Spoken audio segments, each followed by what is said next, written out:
What's going on, guys? Welcome to another Doctor Who classic review. Today I'm going to be reviewing the third Doctor Jon Pertwee story, Inferno. This is the fourth and final story from season 7, which is Jon Pertwee's first season as the third Doctor. Inferno is a widely, very highly acclaimed episode. It's one of the, it's regarded as one of Jon Pertwee's best, but also regarded as just one of the best in classic and maybe even, well, I'm not even going to say maybe, in New Who. It is one of the highest rated stories, I would say. Most people seem to really like Inferno. I have seen it before, however I couldn't remember too much about it. I had vague little memories, but not too much. So I was going into this one fairly new with some minor memories in my mind. So anyway, this is Inferno by Don Houghton. Inferno is a top secret project that involves drilling down into the crust of the Earth to unleash a new energy source. However, the Doctor, along with his assistant Liz Shaw, is concerned that this drilling will have disastrous consequences for the whole world. His concerns are soon confirmed when the TARDIS throws him into a dangerous parallel universe where Project Inferno is almost complete and the end of the world is near. So a very interesting plot on the back of this DVD. As far as I know, don't quote me on this, but as far as I know, this is the first proper time that parallel worlds were done in Doctor Who, something that we've seen a little bit more of in the new series. But yeah, from what I can tell, from what I know, this is the first time it's done in the classic series. I don't know if it was really ever done again in the classic series. I think it was, but yeah, it's one of those stories that people really do like to talk about. Anyway, let's get started with the cast. Jon Pertwee as the third Doctor. He's really good in this one. I mean, what can I say? He's really got into the role by this point. I mean, to be honest, he was kind of there straight away in Spearhead from Space with his first story, but here you can definitely tell he's even more fleshed out. He's just such a good character. He's really good. I love Jon Pertwee's Doctor. The more I watch of him, the more I do really enjoy him. I think he's actually quite an underrated Doctor.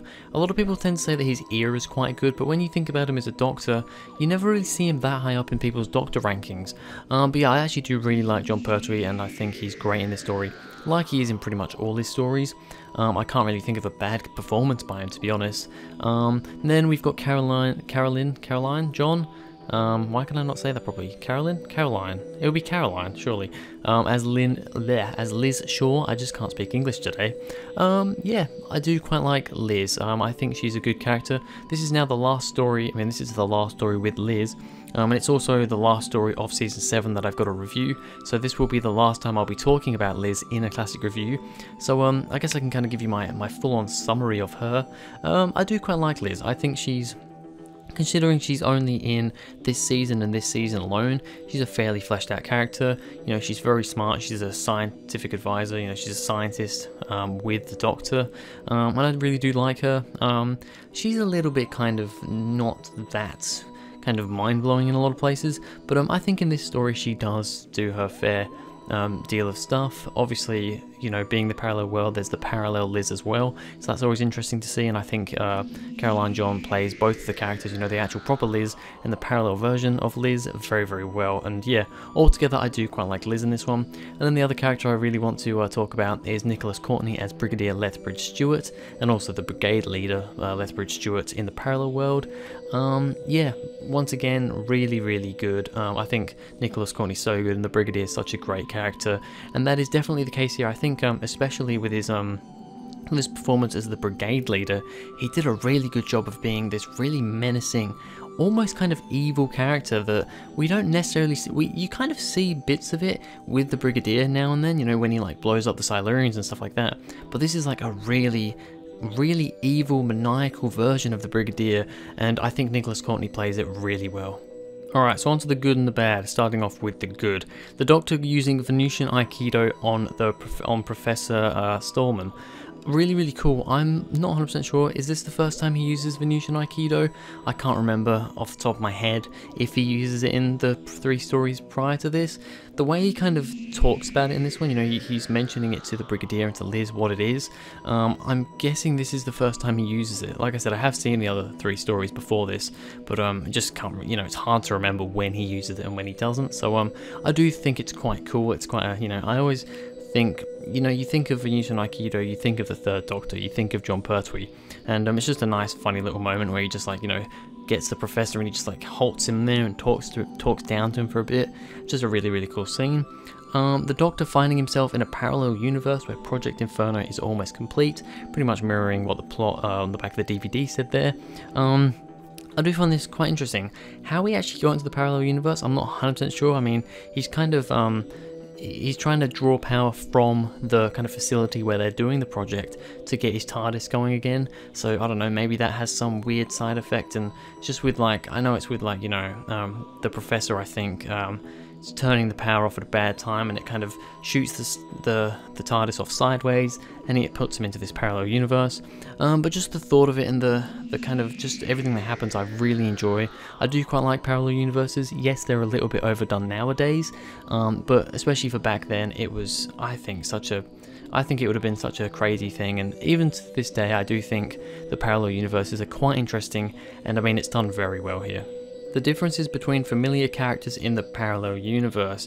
This was something that I was really interested in, seeing how the characters we all know and love from the normal world, you know, you've got Liz, you've got the Brigadier, you've got like Sergeant Benton, and then you've also got the characters that are introduced in this story, like the Professor, Sir Keith, you know, Petra Williams, you know, people like that.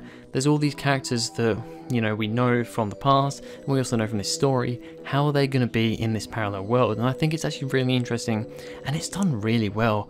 I like how Liz, she's not a scientific advisor, she's actually more of like a military person. She's kind of the Brigadier's left-hand woman, I suppose, which I think is quite interesting. She's really kind of, really abrasive, and just a completely different performance to Liz, I would say. Very scary eyes that she gives sometimes, you know, she really looks like she's gonna come and stab you or something. Yeah, I think she does a really good performance.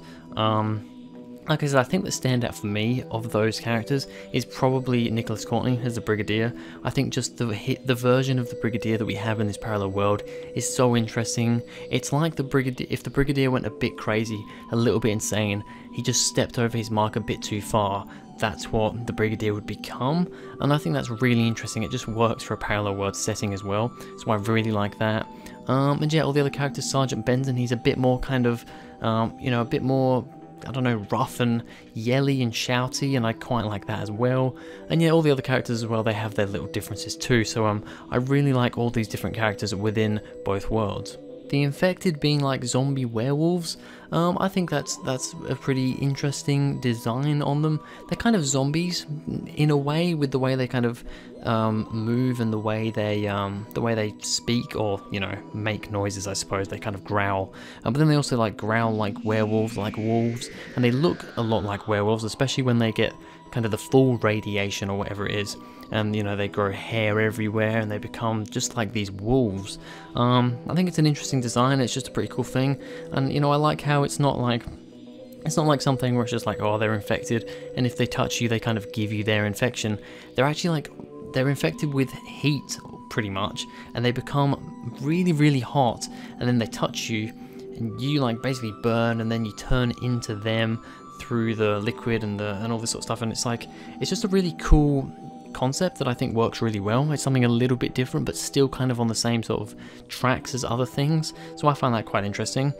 Fighting off the infected with fire extinguishers, I always like it when we don't just take down things with guns. I hate it when things like Daleks and Cybermen can just be taken down with just normal guns. I think it's really pathetic and it's just lazy.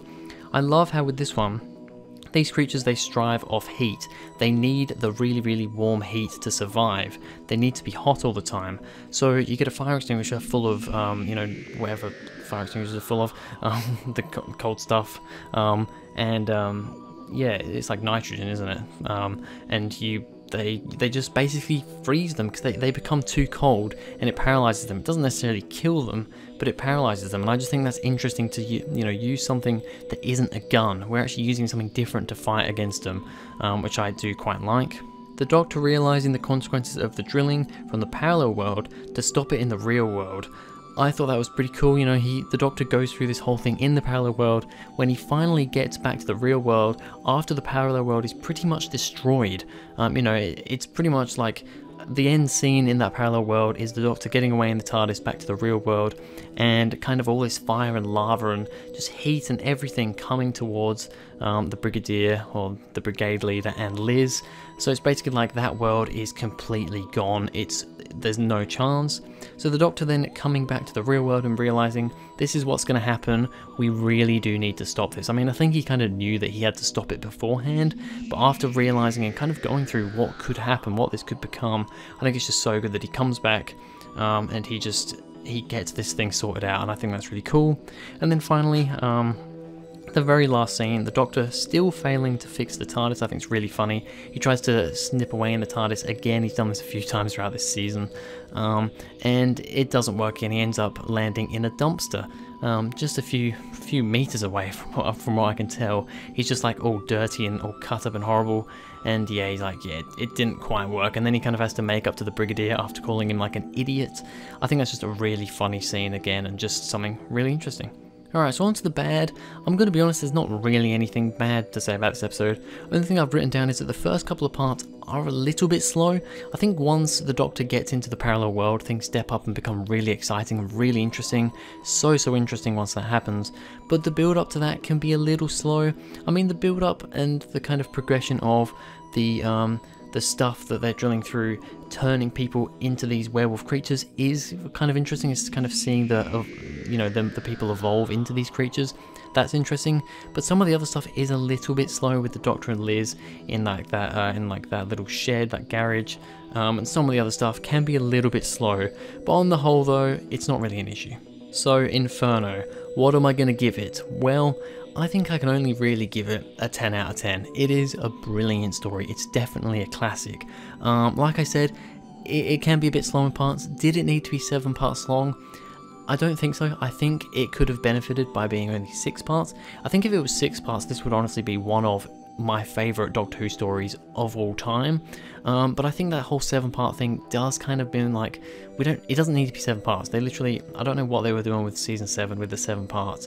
You've got 3 great stories in there that really are only slightly let down by being a little bit too long. And in the case of this one, I think this one is the best of the 3. I still think I'm not really too sure if I prefer Spared from Space over this one, but that's only 4 parts. I do prefer this over Ambassador's Death and the Silurians though.